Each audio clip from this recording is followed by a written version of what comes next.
Ассаламу алейкум. Бүткүл момун бір туғандарды кирип келе жатқан Рамазан айы менен чын дилибизден куттуктайбыз.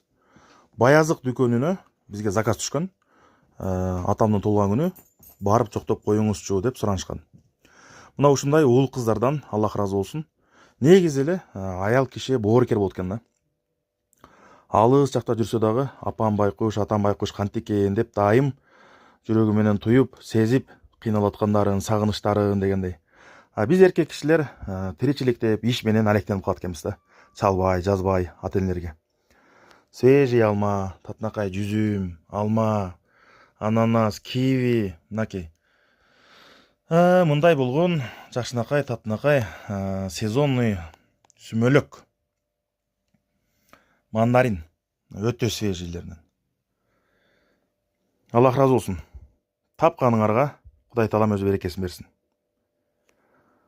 Эгерде жакшы аял чыкса, ушул күйөөсүнө апама жакшынакай пальто, жакшынакай бир алтын алып берип коюңуз, сизден күтөт деп айтып турган болсо, бул өтө жакшы да. Кээ бир үй бүлөлөрдө ошондой го. Жакшы биле бербейт. Эркек кишиче внимание эмне экенин. Бирок кыз, аял киши аял затын түшүнөт болуп, апабыз конокко барганда жакшы пальтосу жок экен, жакшы шубасы жок экен, алып берели деп баласы алып берип койсо, энеси сүйүнүп калат, балам алып бер депчи. На самом деле аны акылдуу, татынакай аялы айткан болот да. Ошентип кылып берип коюңуз депчи.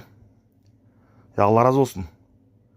Ошондой акылдуу, ыймандуу кыздарыбыздан Рамазан айында ушундай заказдарды кабыл алабыз.